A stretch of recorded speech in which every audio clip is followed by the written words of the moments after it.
All right, let's go ahead and get started. I'm going to share my screen with you. And there we go. And today we are talking about the culture, the history, of ancient India. So, ancient civilization, their oldest civilization began in this place. It's called the Indus Valley.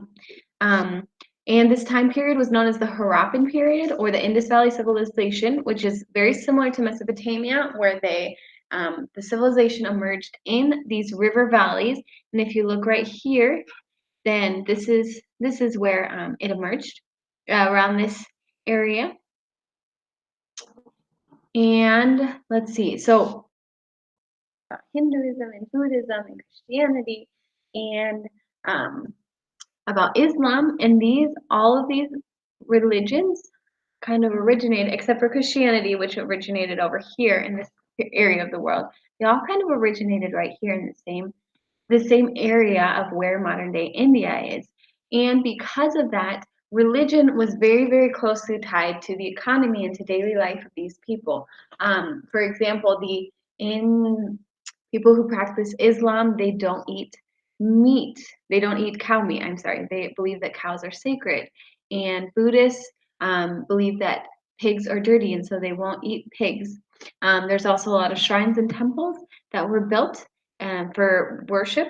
Churches, what we would call churches today, but they're slightly different in other religions. And like we said, rivers and bodies of water are always going to be really important for having natural resources so you can grow your crops, so you can eat food, and you can give water to your animals so they can also eat and drink water and get plump. So either you can eat them or you can continue to use them for whatever things you need them for transportation and things like that. So it's very important that water is always going to be a very key feature in ancient civilization development, and even today, it's still an important feature. Let's see, the Indus Valley Civilization flourished around the Indus River, like I was saying, which is now present day Pakistan and northwestern India. So that's going to be this area right here. That's where the Indus Valley Civilization flourished. And speaking of water, we have these seasonal winds that occurred every single year. They're called monsoons. Monsoons, just like see you soon. And they impacted the civilization a lot. So if these monsoons, these winds would come, and with them they would bring flooding.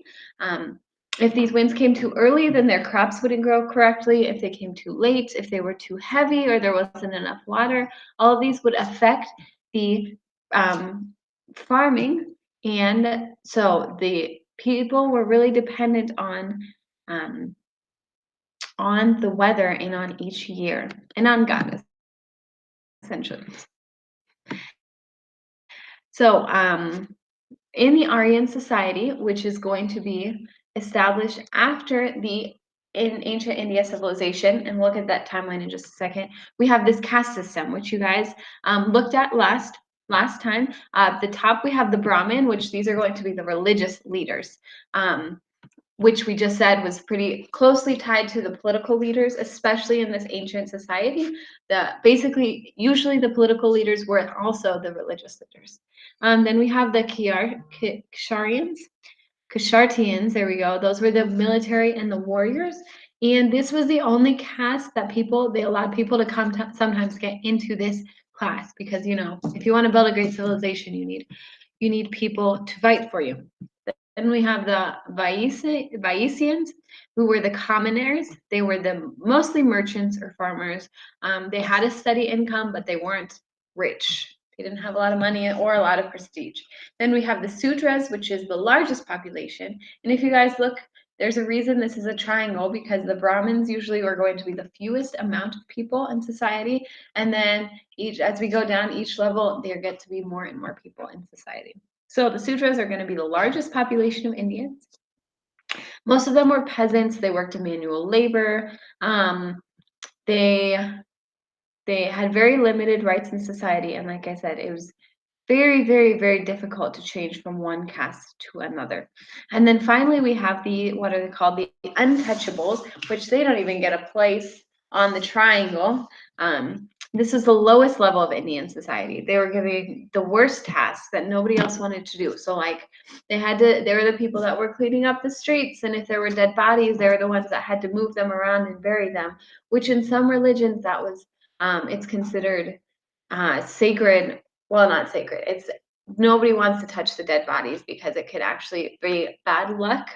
And so these are the people that had to do this. They were treated very difficultly. They were not, they were called untouchables. So people in their mind just say, "Oh, these are untouchables. I can't even associate with them because they're dirty or horrible, awful human beings." When in reality, they just got born. They were born into this, and they were just the same as any other person. So we have a couple definitions here. The Varnas are going to be the four major social categories. That's these four up here. We also have the jati, which is a thought that we were brought into consideration, that the gods determined before we were born what caste we were going to be born into, and so then it doesn't matter what you think or how you develop yourself, you're always going to be stuck in the same caste. So that is the caste system. We have the Brahmins, the Kshatriyas, the Vaisyas, the Sudras, and finally we have the untouchables. Okay, now ancient India events. These are going to be really brief overviews of what happened in 3000 BC. Remember that BC means before Christ. So in 3000 BC was approximately when the Indus River Valley, or the Harappan civilization, began, and they were a civilization for about 1,000 years until about 2000 BC. Remember, as we get closer from before Jesus was born, getting closer to the time he was born, the numbers actually get smaller, and then we hit 0, and then the numbers get bigger. So 2,000 years, approximately 4,000 years ago, was when the Harappan civilization started going down, and then eventually they got defeated by the Aryans, and the Aryans came into this Indus Valley, and they took control of the northern region. And that's when the caste system is going to be put into place in ancient India. Again, this is 1,500 years before the birth of Christ, so about 3,500 years, 3,500 years ago. And then we get to 560 BC, again before Christ, was approximately when Siddhartha Gautama, the guy who discovered he was Buddha and he created his own religion. And then in 520 BC, the Indus Valley then took from Aryan control to the Persians. The Persian was another empire that came, and they conquered these Aryans that were living in the Indus Valley. Then in 500 BC, there we go. That was when the principles of Buddhism developed. Let me click on these again. And in 480 BC, that's when Siddhartha Gautama dies. He died when he was around 80 years old. Just like all of the other societies that we've talked about, there were advancements in technology and in architecture. These are the ones that are specifically remembered with the Indian, or associated with the ancient Indian culture. We have the pillar, and you can see some pillars right here. These pillars, they weren't just like architecture to look pretty, but they were also made to kind of as monuments for events in Siddhartha Gautama's life. They had carvings and designs often on them depicting Buddha's message, so that a long time from now, then people could remember what Buddha had revealed to the people. We also have the stupa, which is ancient burial grounds and mounds in the earth to bury kings and leaders away from the village. And let's see, let's see who's not on. Hello, hi Carlos. I'm just finishing my lecture. If you want to listen for a minute. Okay, so we have the stupa, and the most famous one is going to be the Taj Mahal. You guys can look up pictures of that on Google. It's a really, really beautiful structure. And we have the rock chambers, which were these chambers carved from rock cliffs and used for religious ceremonies by monks. Now, the ancient Indians actually had a lot of discoveries in science that people from Europe and the United States will take credit for. So they provided a lot of contributions to science, especially astronomy.